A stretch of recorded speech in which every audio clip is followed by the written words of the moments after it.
রেমালে তছনছ পশ্চিমবঙ্গের উপকূলীয় এলাকা, 2 জনের মৃত্যু। রাজ্য জুড়ে ভারী বৃষ্টি, যুক্তরাষ্ট্রের 3 অঙ্গরাজ্যে টর্নেডোর আঘাত, 15 জনের মৃত্যু। এবং যুক্তরাজ্যে নির্বাচন থেকে কনজারভেটিভ পার্টির সদস্যদের সরে দাঁড়ানোর হিড়িক, আগাম ভোটের তারিখ ঘোষণায় প্রধানমন্ত্রী ঋষি সুনাকের ওপর ক্ষুব্ধ অনেকে, ধারণা বিশ্লেষকদের।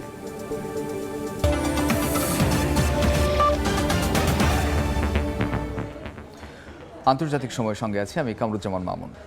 ঘূর্ণিঝড় রেমালের প্রভাবে লণ্ডভণ্ড ভারতের পশ্চিমবঙ্গ, ভেঙে পড়েছে বহু ঘরবাড়ি ও গাছপালা। কলকাতা সহ আশপাশের জেলাগুলোই বুধবার পর্যন্ত ভারী বৃষ্টিপাত অব্যাহত থাকতে পারে বলে পূর্বাভাস আলিপুর আবহাওয়া অফিসের। ঘূর্ণিঝড়ের কারণে 21 ঘন্টা বন্ধ রাখার পর সোমবার সকাল 9টা থেকে চালু হয়েছে বিমান ও ট্রেন চলাচল। রোববার রাতেই পশ্চিমবঙ্গে আছড়ে পড়ে ঘূর্ণিঝড় রেমাল। প্রবল ঝড় বৃষ্টিতে কলকাতা জুড়ে ভেঙে পড়েছে বহু বাড়িঘর, গাছপালা, হেলে পড়ে সিগন্যাল পোস্ট, ছিঁড়ে যায় বৈদ্যুতিক তার, এমনকি উড়ে গেছে মেট্রোর শেড। কলকাতার বিপর্যস্ত রাস্তা পরিষ্কারে ব্যস্ত কলকাতা পুলিশ ও কলকাতা পৌরসভা। রেমালের প্রভাবে সোমবার রাজ্য জুড়ে অব্যাহত রয়েছে ভারী বৃষ্টিপাত। উপকূলীয় গ্রামগুলো সমুদ্রের পানিতে তলিয়ে গেছে, ভেসে গেছে আবাদি জমি। সোমবার দিন পেরিয়ে রাতেও কলকাতার পাশাপাশি নদিয়া, মুর্শিদাবাদে ভারী বৃষ্টিপাত অব্যাহত থাকবে বলে জানিয়েছে দেশটির আবহাওয়া দপ্তর। দেওয়া হয়েছে সতর্কতা বার্তা। বুধবার পর্যন্ত মালদা, দক্ষিণ দিনাজপুর সহ 7 জেলায় ভারী বৃষ্টির জন্য কমলা সতর্কতাও জারি রয়েছে।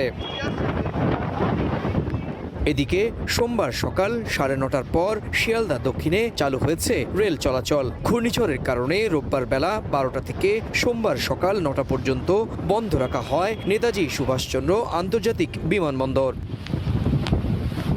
পশ্চিমবঙ্গের পাশাপাশি ত্রিপুরাতেও রেমাল সতর্কতা জারি রয়েছে। সোমবার বাতিল করা হয়েছে বেশ কয়েকটি ফ্লাইট। রাজ্য সরকারকে সব ধরনের সহায়তার আশ্বাস দিয়েছেন ভারতের প্রধানমন্ত্রী নরেন্দ্র মোদী।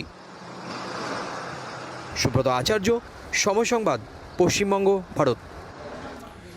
এদিকে টর্নেডোর তাণ্ডবে লণ্ডভণ্ড যুক্তরাষ্ট্রের 3টি অঙ্গরাজ্য। টর্নেডোর আঘাতে অন্তত 15 জনের মৃত্যু হয়েছে। এর মধ্যে শুধু টেক্সাসেই শিশুসহ মারা গেছেন 7 জন। এছাড়া ওকলাহোমা ও আরকানসাসেও প্রাণ হারিয়েছেন বেশ কয়েকজন। হতাহতের পাশাপাশি বিদ্যুৎ বিচ্ছিন্ন হয়ে পড়েছে কয়েক লাখ বাসিন্দা। ক্ষতিগ্রস্ত হয়েছে বিভিন্ন অবকাঠামো, উপড়ে গেছে গাছপালাও।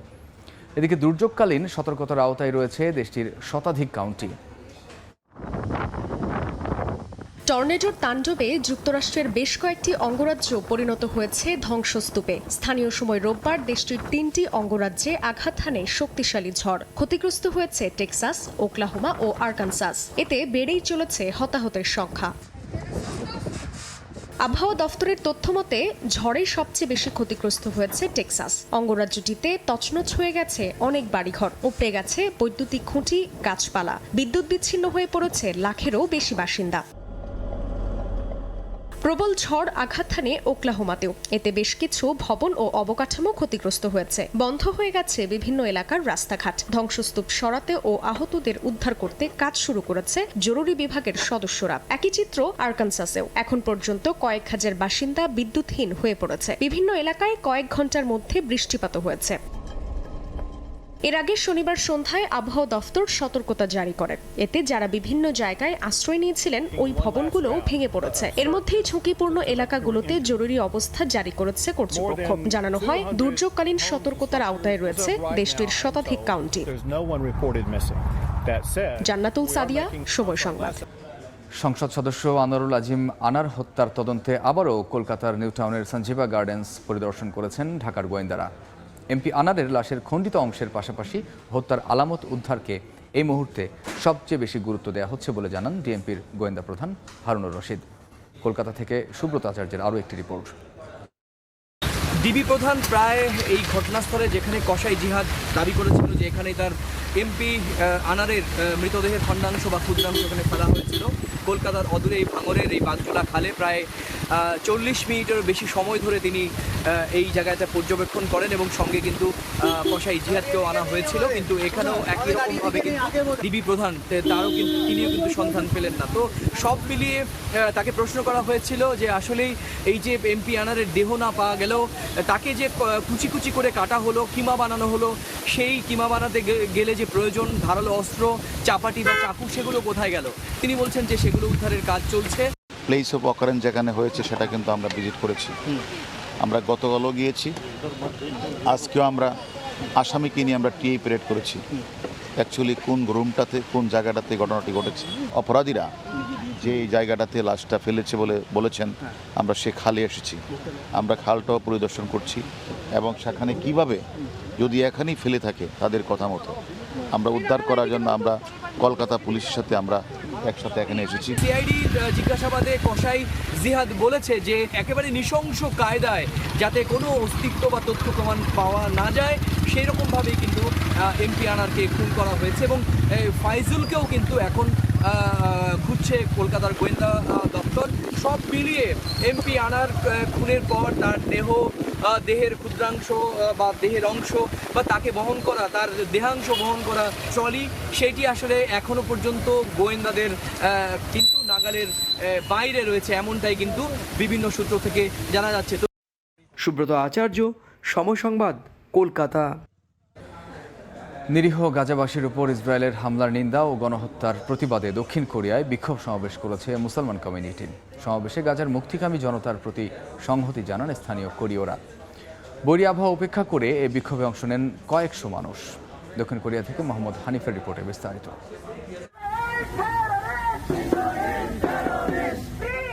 গাজায় দখলদার ইসরায়েলিদের হামলার প্রতিবাদে বিভিন্ন দেশে চলছে বিক্ষোভ। এরই ধারাবাহিকতায় রোববার স্থানীয় সময় দুপুরে দক্ষিণ কোরিয়ার সুওন সিটিতে বিক্ষোভ ও সমাবেশ করেছে কোরিয়া মুসলিম কমিউনিটি। বৈরী আবহাওয়া উপেক্ষা করে এই বিক্ষোভে অংশ নেন কয়েকশো মানুষ। সমাবেশে গাজার মুক্তিগামী জনতার প্রতি সংহতি জানান স্থানীয় কোরীয়রাও। ফিলিস্তিনের সাধারণ মানুষের প্রতি যে জুলুম নির্যাতন চলমান তার প্রতিবাদে আমরা সমবেত হয়েছি। আমরা ইসরায়েলি আগ্রাসনের প্রতিবাদ জানাচ্ছি। গাজার মুক্তিকামী জনতার প্রতি সংহতি জানাচ্ছি আমরা।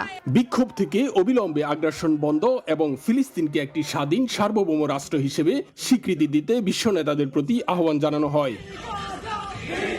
দক্ষিণ কোরিয়া থেকে মোহাম্মদ হানিফ, সময় সংবাদ। যুক্তরাজ্যে একে একে নির্বাচন থেকে সরে দাঁড়াচ্ছেন কনজারভেটিভ পার্টির সদস্যরা। এতে দলটি থেকে নির্বাচনে অংশ না নেওয়া সদস্যের সংখ্যা দাঁড়িয়েছে ৭৮-এ। বিশ্লেষকদের ধারণা, প্রধানমন্ত্রী ঋষি সুনাকের আচমকা আগাম নির্বাচনের ঘোষণা ক্ষুব্ধ করেছে দলটির পার্লামেন্ট সদস্যদের। ধারণা করা হচ্ছে এ কারণে আসন্ন নির্বাচনে বেশ শক্ত চ্যালেঞ্জের মুখে পড়তে চলেছে টরি পার্টি।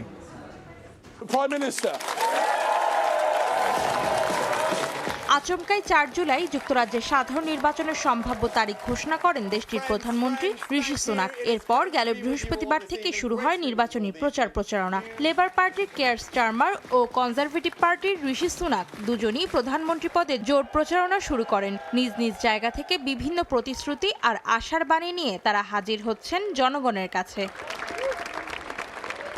তবে বৃহস্পতিবার ও শুক্রবার পরিচালিত জরিপে দেখা যায় ১৪ বছর শাসন করার পরও জনসমর্থনের দিক থেকে লেবার পার্টির তুলনায় ২২% পিছিয়ে আছে কনজারভেটিভ পার্টি।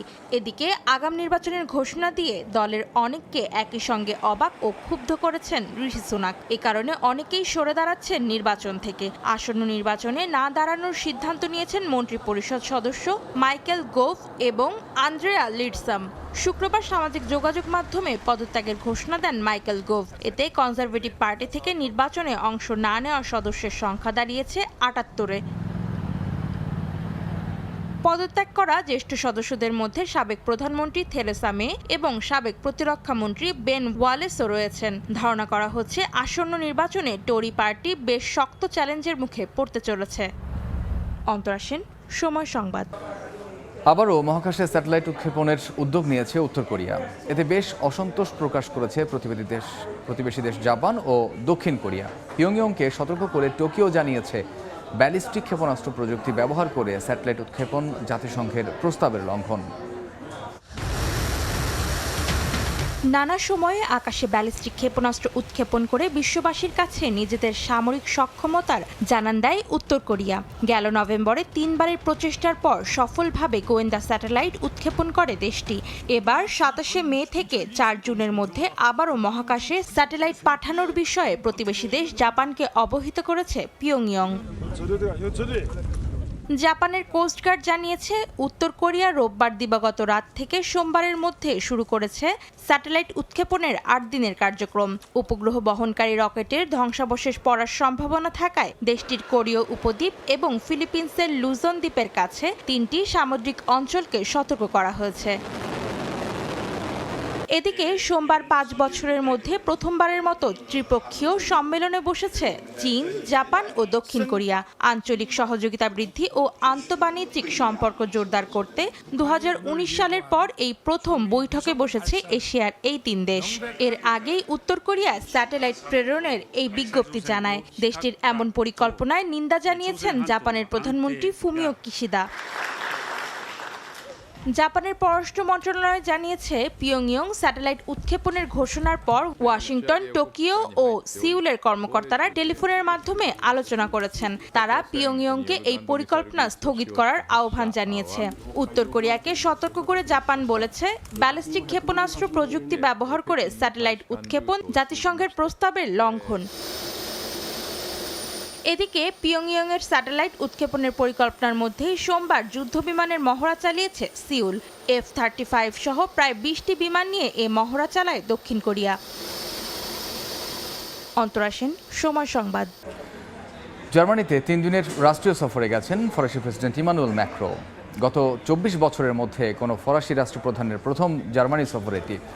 ম্যাক্রো ও জার্মানির প্রেসিডেন্ট ফ্রাঙ্ক ওয়াল্টার স্টেইনমেয়ার স্থানীয় সময় রোববার বার্লিনের হলোকাস্ট মেমোরিয়ালে ফুল দিয়ে শ্রদ্ধা জানান। বিশ্লেষকরা বলছেন, এই সফর ইউরোপীয় ইউনিয়নের শক্তিধর দেশগুলোর মধ্যে সম্পর্ক দৃঢ় করবে।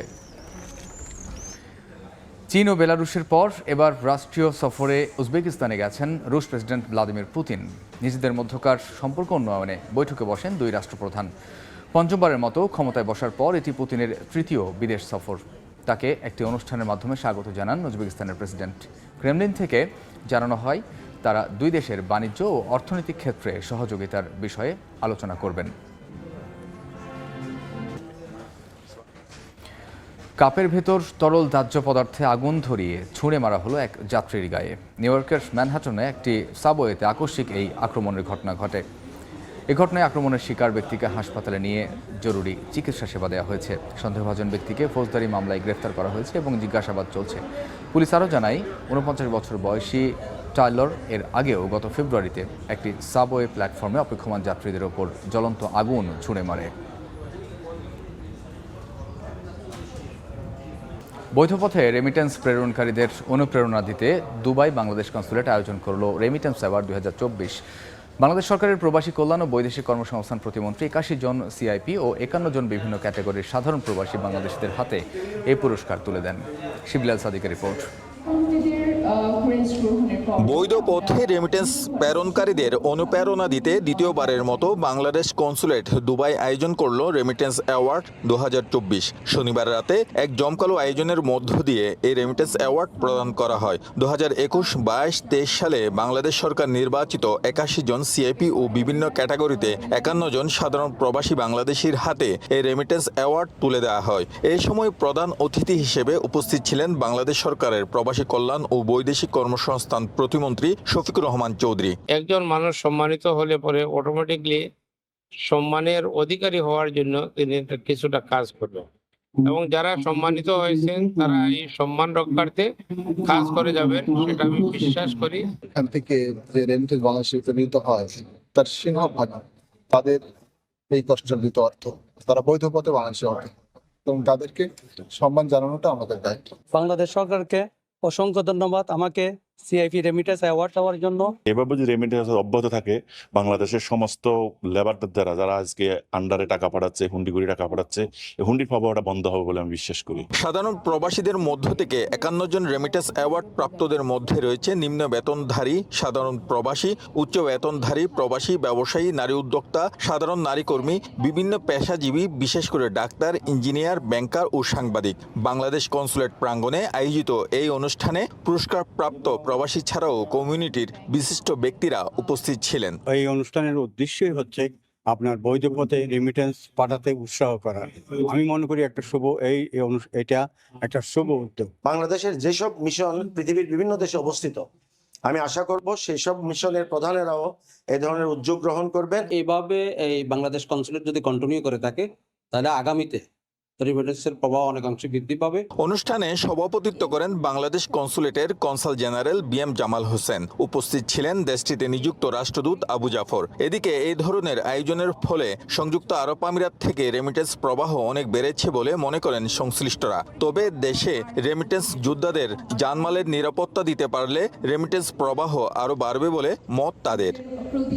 শিবলি আল সাদিক, সময় সংবাদ, সংযুক্ত আরব আমিরাত। যুক্তরাষ্ট্রের নিউ ইয়র্কে বর্ণাঢ্য আয়োজনে প্রথমবারের মতো অনুষ্ঠিত হয়েছে বাংলাদেশ ডে প্যারেড। বাংলাদেশ অধ্যুষিত জ্যাকসন হাইটসের 18টি সড়ক জুড়ে প্যারেডে বাংলাদেশিরা ছাড়াও বিভিন্ন কমিউনিটির বিপুল সংখ্যক মানুষ অংশ নেন। নিউ ইয়র্ক থেকে হাসানুজ্জামান সাকির রিপোর্ট। এ এক অভাবনীয় দৃশ্য। প্রথমবারের মতো নিউ ইয়র্কের জ্যাকসন হাইটসে Bangladesh day parade world human rights ডেভেলপমেন্টের আয়োজনে ও গোল্ডেন এজ হোম কেয়ারের সহযোগিতায় প্যারেডে অংশ নেন বিভিন্ন সামাজিক সাংস্কৃতিক সংগঠন। বিভিন্ন দেশের পতাকা, বিশেষ প্রশিক্ষিত অশ্বারোহী পুলিশ বাহিনীর অংশগ্রহণে বর্ণিল হয়ে ওঠে আয়োজন। প্যারেডের উদ্বোধন করে নিউ ইয়র্ক সিটির মেয়র এরিক অ্যাডামস বাংলাদেশিদের ভূয়সী প্রশংসা করেছেন। বলেন, বাংলাদেশিরা এখন নিউ ইয়র্কের অন্যতম শক্তিশালী community. This is one of the largest growing community, the Bangladeshi community. Let's keep moving forward. প্যারেডে অংশ নেন বাংলাদেশ ও প্রবাসের বিভিন্ন অঙ্গনের তারকারা। এমন আয়োজন দেখে উচ্ছ্বসিত সবাই। আমাদের এই কালচার আসলে শুরু হওয়া উচিত ছিল অনেক আগেই, তাহলে আমাদের কমিউনিটি আরো অনেক বড় হতো। এখানে থেকেও বাঙালির যে ঐতিহ্য সেটা আমরা বহন করছি। প্যারেডের জন্য জ্যাকসন হাইটস এলাকার 18টি সড়ক বন্ধ করে দেয়া হয়। পায়ে হেঁটে ট্রাকে করে বর্ণাঢ্য সাজে অংশ নেন বাংলাদেশিরা। অন্য ভাষাভাষী বিপুল সংখ্যক মানুষও এতে যোগ দেন। ছিলেন নিউ ইয়র্ক অঙ্গরাজ্যের আইন প্রণেতারাও। প্যারেডের গ্র্যান্ড মার্শাল ছিলেন ব্যবসায়ী ও সমাজসেবী শাহ নেওয়াজ। এই প্যারেডের তারা আমাকে গ্র্যান্ড মার্শাল ডিক্লেয়ার করেছে, বাট আমি আমার গ্র্যান্ড মার্শাল উৎসর্গ করে দিয়েছি সমস্ত বাংলাদেশিদের জন্য। কৃষ্টি কালচার আমরা এই মেইন স্ট্রিমে তুলে ধরবো, এই কারণে আমাদের ডে প্যারেড। অত্যন্ত গর্বিত আজকে বাংলাদেশ ডে প্যারেড অনুষ্ঠিত হতে যাচ্ছে। আমরা অনেক বছর পরে সর্বপ্রথম জ্যাকসনে করতে পারছি। অনেক বাধা বিঘ্নের পরে আমরা we having a successful parade so far. 69 street থেকে শুরু হয়ে 37 এভিনিউ দিয়ে 87 স্ট্রিটে গিয়ে শেষ হয় প্যারেড। পুরো রাস্তা জুড়ে দুদিকে ফুটপাতে দাঁড়িয়ে বিভিন্ন শ্রেণী পেশার ও বয়সের মানুষ প্যারেড উপভোগ করেন। এ সময় ফিলিস্তিনের গাজায় ইসরায়েলি আগ্রাসনের বিরুদ্ধেও বিক্ষোভ করেন কেউ কেউ।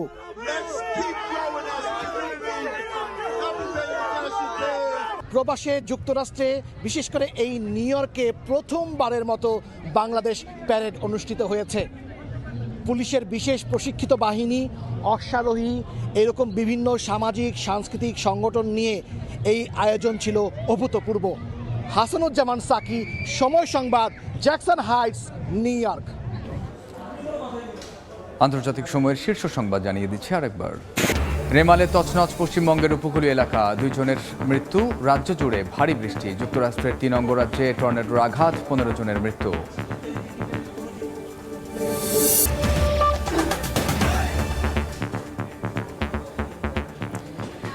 এই ছিল আন্তর্জাতিক সময়ের পর সময় সংবাদের সঙ্গে থাকবেন সহকর্মী ছোঁয়া খন্দকার।